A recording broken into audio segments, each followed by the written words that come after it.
In the Midwest region, the Texas Longhorns, number 2 seed, survive a scare from the 10 seed Penn State. 71-66 your final. Jalen DeSue with 28 points for the Longhorns. Jalen Pickett had a double-double for the Nittany Lions, 11 points and 10 rebounds. But it's the Longhorns, the 2 seed, heading into the Sweet 16 in the Midwest Regional. Russ Taylor here in studio with Adam Finkelstein, Tim Doyle joining us as well. Doyle, we'll start with you since you're not here physically with us.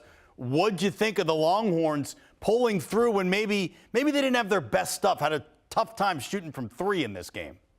Yeah, I mean, to say the least, right? They only made 1 3-pointer and missed their first 11 from 3. This was the Dylan DeSue game. There's no other way to say it. Like, superhuman efforts win in the tournament. And he was that good. They literally just threw him the ball. They were like, carry us home. And he did. He made like really tough fadeaways. He made mid-range shots. He was physical down low. And Penn State had its opportunities, right? A 10-0 run, Adam and Russ. They take a 3-point lead, and you start thinking like, wow, they're going to win this game. But they go 8 of 28 from 3. You know, you live and die by the 3. They died late. They have 7 of 26 here. I have 8 of 28 on my stats, so somebody's stats are wrong. Either way, it's not good, all right? Either way, they did not do well. And this is a 3-point shooting team. If you go back and look at the looks they had, I thought Funk had some really good looks. And when you're trying to beat a 2 seed in the tournament, you know what you have to do? You have to make those shots when you're a 3-point shooting team. So I think Penn State could hold its head extremely high. I thought they battled. I thought they fought. But I thought the better team at the end of the day with Dylan DeSue ended up winning. So Texas survives. And my Final Four, as of right now, still intact.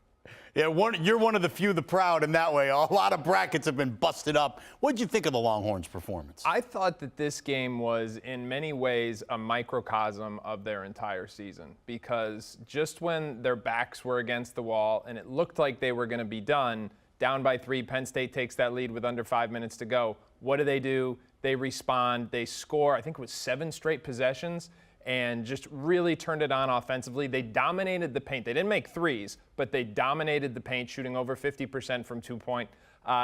Remember, this is a team that has been through a ton of adversity. At the beginning of this season, Chris Beard was the head coach here. Chris Beard is currently the head coach at Ole Miss. Rodney Terry has taken over. He led them to a Big 12 conference championship. He has retained their recruiting class, and now they are Sweet 16 bound. So the question I have is, when does the interim tag get removed from this man's title? Because there's not much more he could have done.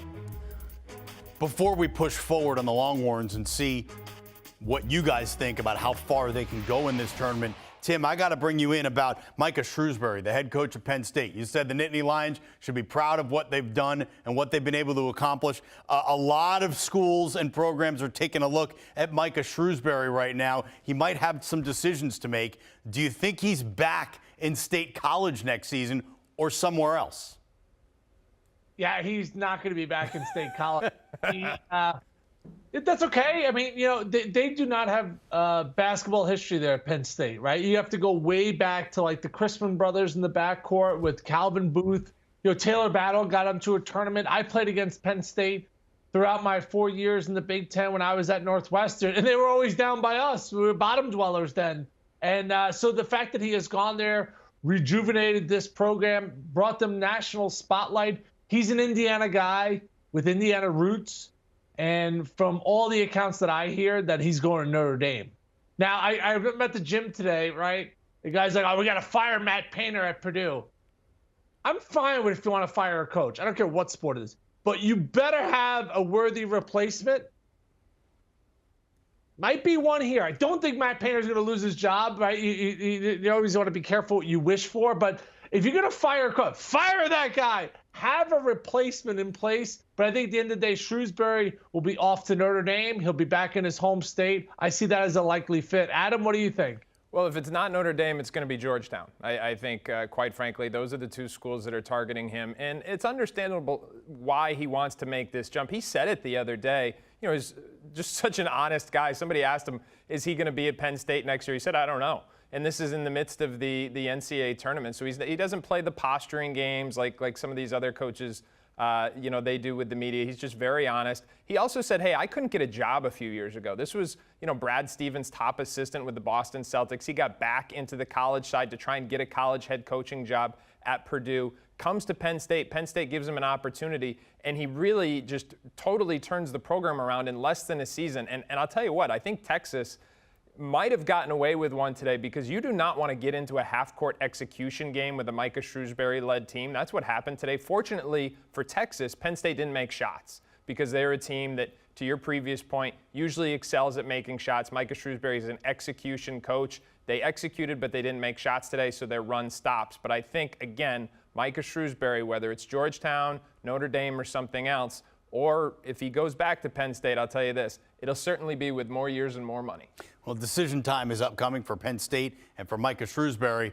There's the bag right there. The Texas Longhorns, they're getting the bag because they're going to the Sweet 16. They're going to face the winner of Xavier and Pitt. Who provides the stiffer test for the number 2 seed, and how far do you think the Longhorns can go here? Well, on paper, it's Xavier. Xavier's had a great season, but this is a Pittsburgh team that is playing really, really well. They've won 2 games. They had to win the play-in game. Jeff Capel, again, he's a coach who was supposed to be in the hot seat coming into this season. He hit the transfer portal. He didn't really get the high-profile transfers, but he got the gritty veteran transfers, and they have completely bought into playing and rallying around their coach. They've won 2 games now, and that's a team that I would not want to face this weekend or any other weekend before this season's over.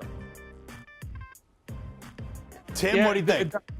Yeah, they're hot right now. I mean, no doubt about it.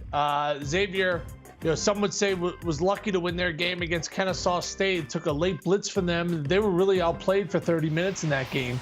The thing that scares me about Xavier, if I was Texas, is just veterans, right? Like Nunji's like 47 years old. He's still in college. Like they just have guys that are like been around the block, and experience wins this time of year because they don't go out there and they don't get flustered. That's one thing Texas has. They got guys that have been in college.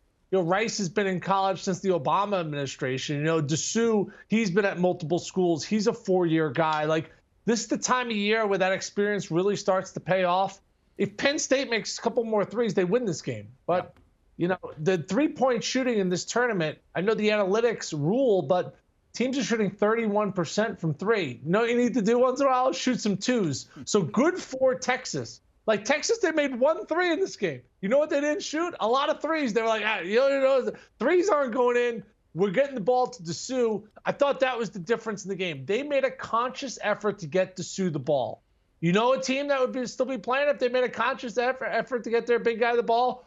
Purdue, stop shooting 3s. You would still be playing right now. But they abandoned it. Their 7'4" center. Texas was like, all right, we're not making shots. We're going to get the ball down low. Texas, I have in the Final Four. You beat up on Kansas twice, and you have dominant guard play. You are a major threat this time of year. Well, the number 2 seed in the Midwest surviving a scare from Penn State and advancing Texas into the Sweet 16. That's Tim Doyle. It's Adam Finkelstein. I'm Russ Thaler. Thank you so much. And be sure to download the March Madness Live app to stream every game from your tablet, phone, computer, or maybe your favorite streaming device if it's not one of those things. Do it now, because we got all the games, including these Round 2 matchups this weekend. Do you want a sports network that delivers everything that matters about the game? The highlights, the picks, the instant analysis, no yelling, no fake debates, no politics. Hit the subscribe button and never miss a moment.